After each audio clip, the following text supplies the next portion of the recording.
अब हम लोग ले रहे हैं 4 सेक्टर्स ऑफ द इकोनॉमी, है ना। 4 sectors of the economy.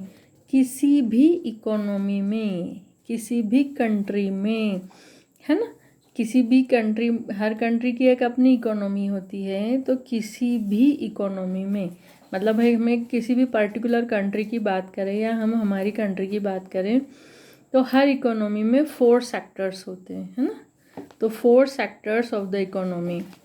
First sector, house hold sector. First sector कौन सा है? House hold sector. Second sector है प्रोड्यूसर सेक्टर। थर्ड है गवर्नमेंट सेक्टर। फोर्थ है द एक्सटर्नल सेक्टर्स, है ना। नाम अभी के अभी आपको याद हो ही जाने चाहिए, इतना टफ टॉपिक है ही नहीं है, बहुत इजी टॉपिक है ना, रटना है ही नहीं।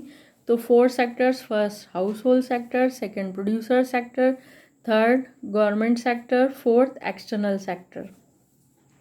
अब फर्स्ट हम हाउस होल्ड सेक्टर को देख रहे हैं। हाउस होल्ड सेक्टर में क्या क्या आता है? It includes consumers of goods and services. House hold sector में कौन इंक्लूड है, क्या इंक्लूड है? ऑल द कंज्यूमर्स, है ना, all the consumers of all the goods and services. जितनी भी गुड्स एंड सर्विसेज एक इकोनॉमी में होती है, उसके सारे कंज्यूमर्स जो हैं वो हाउस होल्ड सेक्टर में आएंगे।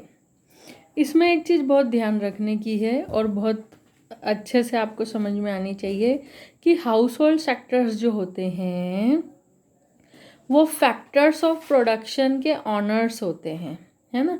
House hold sectors are also the owners of the factors of production. अब फैक्टर्स ऑफ प्रोडक्शन आप 9th की इकोनॉमिक्स से समझ रहे हो, है ना, कि किसी भी चीज़ के प्रोडक्शन के लिए क्या क्या ज़रूरी है ना, आपको पता है। ये 9th की इकोनॉमिक्स से आपको लर्न है। फर्स्ट, किसी भी चीज़ के प्रोडक्शन के लिए पहले लैंड ज़रूरी है, सेकंड लेबर, थर्ड कैपिटल और फोर्थ एंटरप्रेन्योर। क्या होता है कि हाउस होल्ड में से ही कोई होता है जिनकी अपनी ज़मीन होती है जो फैक्ट्री के लिए यूज़ की जा सकती है। तो प्रोड्यूसर सेक्टर जो है उसको फैक्ट्री के लिए यदि ज़मीन की ज़रूरत है तो वो किससे मांगेगा? हाउस होल्ड सेक्टर से। लेबर, हाउस होल्ड सेक्टर से ही लेबर जाते हैं प्रोड्यूसर सेक्टर के पास, है ना। कैपिटल, हाउस होल्ड में से ही कोई कैपिटल इन्वेस्ट करता है ना।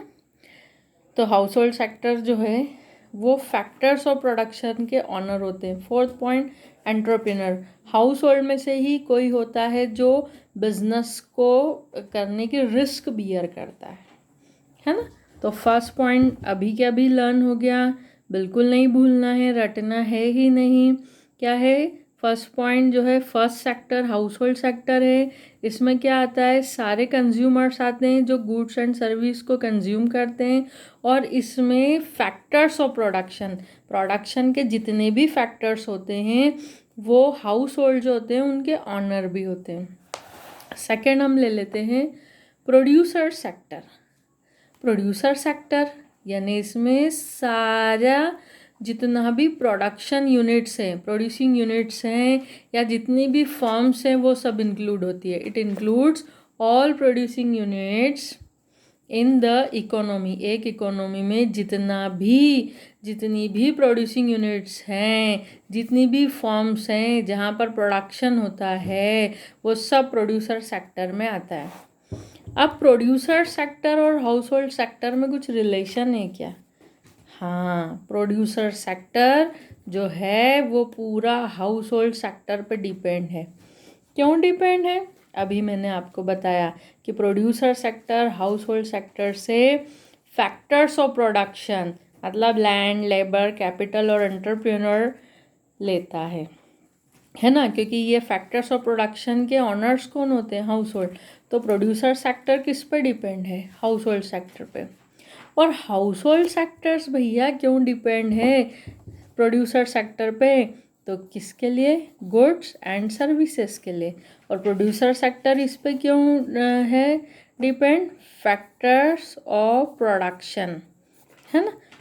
Producer sector house hold sector पे क्यों डिपेंड है, फैक्टर्स ऑफ प्रोडक्शंस के लिए, और house hold sector producer sector पे क्यों डिपेंड है, गुड्स एंड सर्विसेज के लिए, क्योंकि ये ऐसे गुड्स और सर्विस प्रोवाइड करते हैं। ठीक है, एक बात और है, प्रोड्यूसर सेक्टर जो हैं हाउस होल्ड सेक्टर को जॉब प्रोवाइड करते हैं। ये देखो लेबर लिखा है ना, ऑब्वियसली ये इनमें से कुछ लोग इनके लेबर होंगे, और जब हाउस होल्ड सेक्टर से लेबर प्रोड्यूसर सेक्टर के पास जाएंगे तो प्रोड्यूसर सेक्टर उनको इनकम प्रोवाइड करेगा, मतलब वहीं से इनकी इनकम जनरेट होगी, मतलब हाउस होल्ड सेक्टर को इनकम आएगी, फिर वो इनसे गुड्स एंड सर्विसेज परचेस करेंगे।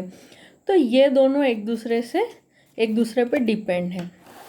नेक्स्ट सेक्टर आ रहा है गवर्नमेंट सेक्टर। भाई क्या है गवर्नमेंट क्या करती है, तो government as a welfare agency या गवर्नमेंट एज अ प्रोड्यूसर, है ना।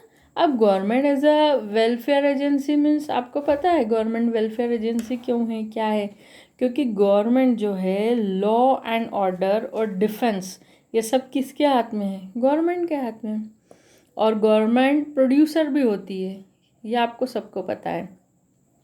अब देखो ये सब एक दूसरे से कैसे है, अभी मैंने आपको समझाया था कि हाउस होल्ड सेक्टर डिपेंड है प्रोड्यूसर सेक्टर पे, प्रोड्यूसर सेक्टर डिपेंड है हाउस होल्ड सेक्टर पे। अब ये दोनों गवर्नमेंट सेक्टर पे डिपेंड है और गवर्नमेंट सेक्टर भी इन दोनों पे डिपेंड है। अब हाउस होल्ड सेक्टर और प्रोड्यूसर सेक्टर गवर्नमेंट सेक्टर पे क्यों डिपेंड है भैया, ऑब्वियसली ये लॉ एंड ऑर्डर डिफेंस और भी बहुत सारी चीज़ें, आपको बहुत सारी बातें पता है जिसके कारण जो है हाउस होल्ड सेक्टर और प्रोड्यूसर सेक्टर गवर्नमेंट पे डिपेंड है ना। और गवर्नमेंट को क्या इनकी आइडिया, भाई गवर्नमेंट क्यों हाउस होल्ड सेक्टर और प्रोड्यूसर सेक्टर पे डिपेंड है, तो सीधी सी बात है गवर्नमेंट हाउस होल्ड सेक्टर और प्रोड्यूसर सेक्टर पे डिपेंड है क्योंकि उसको टैक्स और non tax income, tax and non tax revenue जो होती है वो हाउस होल्ड सेक्टर और प्रोड्यूसर सेक्टर से होती है। यानी देखो यहाँ पर हमने सीख लिया ये house hold sector producer sector पे डिपेंड है, प्रोड्यूसर हाउस होल्ड पे। अब ये हाउस होल्ड और प्रोड्यूसर दोनों गवर्नमेंट पे डिपेंड है और गवर्नमेंट भी इन पे डिपेंड है। गवर्नमेंट को इनसे tax and non tax revenue होती है और गवर्नमेंट उस रेवेन्यू को एक्सपेंस करती है एक इकोनॉमी के किसके लिए, एक इकोनॉमी में शांति रहे, है ना, वेलफेयर के लिए, है ना, और इकोनॉमी जो है प्रोग्रेस करे, डेवलप्ड हो, उसके लिए गवर्नमेंट को इनकी ज़रूरत होती है, टैक्स और नॉन टैक्स रेवेन्यू इनसे मिलती है ना। तो ये जो है आप देख लो गवर्नमेंट सेक्टर इन पे, गवर्नमेंट सेक्टर जो है इनके लिए हाउस होल्ड और प्रोड्यूसर सेक्टर के लिए क्या करता है। सबसे लास्ट जिसको तो बिल्कुल ही रटने की ज़रूरत नहीं है, fourth the external sector. External sector जो है it includes all activities related to first export and import of goods and services, है ना। अब ये जो एक्सटर्नल सेक्टर से ही समझ में आ रहा है रेस्ट ऑफ द वर्ल्ड, मतलब ये जो तीनों सेक्टर थे आपका house hold sector, producer sector, government sector, ये तो एक इकोनॉमी के अंदर ही है, लेकिन इसके बाहर भी एक सेक्टर है जो एक्सटर्नल सेक्टर है, यानी रेस्ट ऑफ द वर्ल्ड, यानी हमारी डोमेस्टिक कंट्री को छोड़कर, है ना, जो भी एरिया है, जो भी सेक्टर है वो एक्सटर्नल सेक्टर है। उसमें क्या क्या इंक्लूड है, first export and import of goods and services, ये तो रटने की ज़रूरत ही नहीं है। Second flow of capital between the domestic economy and rest of the world, हमारी डोमेस्टिक इकोनॉमी से रेस्ट ऑफ द वर्ल्ड के बीच में जितने भी कैपिटल ट्रांसफ़र होते हैं वो जो भी है वो किस में आता है, द एक्सटर्नल सेक्टर में। ठीक है।